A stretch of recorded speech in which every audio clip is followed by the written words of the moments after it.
Hey guys, what's up? It's McNeil from Louisa Automotive, and in today's video, we're going to be talking about negotiations. Now, I know when it comes to used car industry, a lot of people hate negotiations, and this is basically one of the number one reason why people dread going to a dealership. They just do not want to negotiate and do that back and forth yo-yo game with dealers. And how can we end this? Who needs to stop negotiating first? Is it the dealer? Is it the consumer?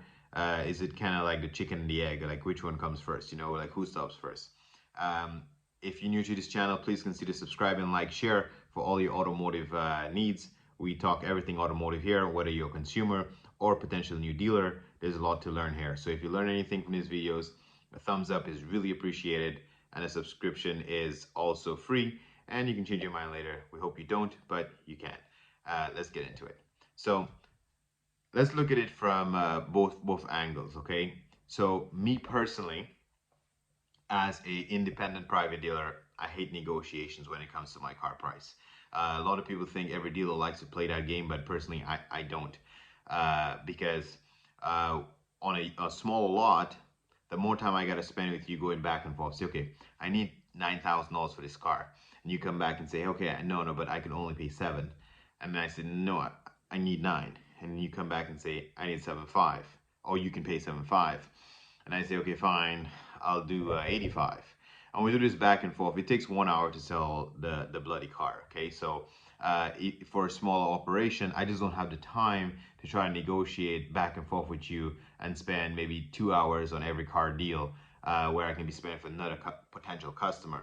So for a smaller lot, it's really not worth it, and we really do not want to do that. And neither do you as a consumer want to waste your time going back and forth.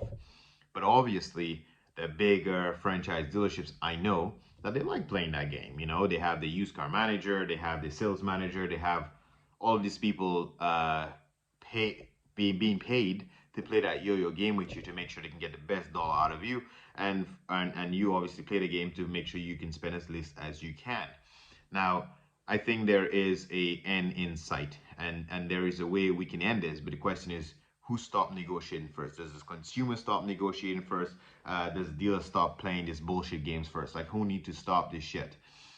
If you look at companies, new companies in this industry like Tesla, where they're selling direct to consumer, a lot of manufacturers wish they could adopt that if it wasn't for all of those unions and all of those rules that they have to deal with by selling through the dealerships, because that's the agreements that they signed into years ago. They don't have to deal with the negotiation. Tesla posts a price online, and what you see is what you pay, and you don't have to go back and forth with a dealer and try to figure out how much money this dealer paid for this car and is he selling for me at a fair value. You don't know how to figure this shit out. The manufacturer made the car and he's offering you the car at a certain price, and you can decide, is that fair for me or not, and you buy it or not. Even in the used car business, you have people like Kavana, Shift Technology. There's a few online platforms that sell used cars, and those online platforms is following that same trend where what you see is what you pay. They post a price online and you don't negotiate. That is the price of the car.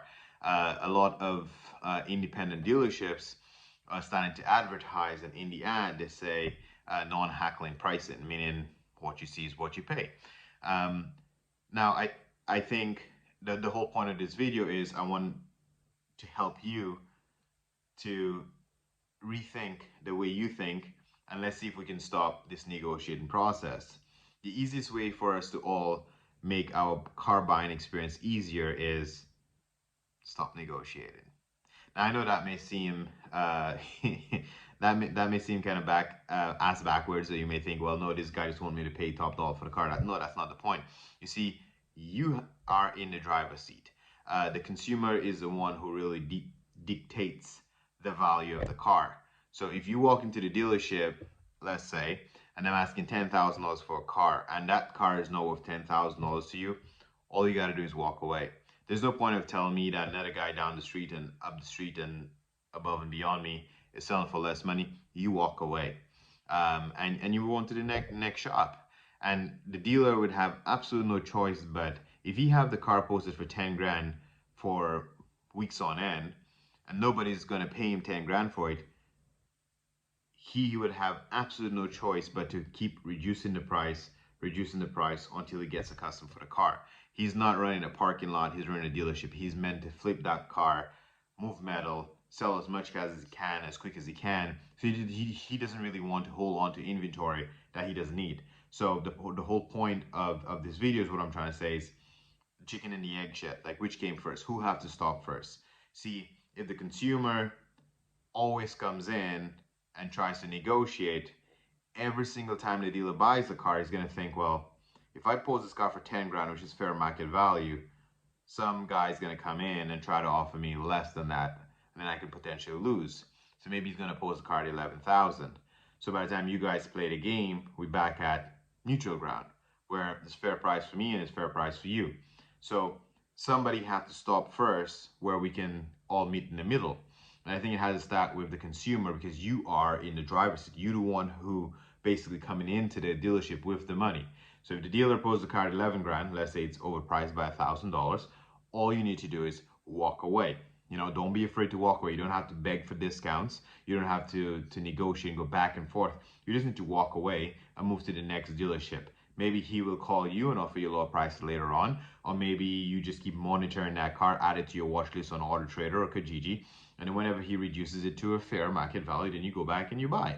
And then eventually it will send a message to the dealers that consumers are not fucking around. If your car is overpriced, you're gonna hang on to that fucking overpriced car. And this is basically what's gonna make everything kind of balance out. So now when the dealer realizes that the consumers do not want to negotiate, they do not want to play this game, when they buy a car, they're going to do all the market research, know what the fair market value price is, posted at that price, because they know they got one shot at winning the consumer over.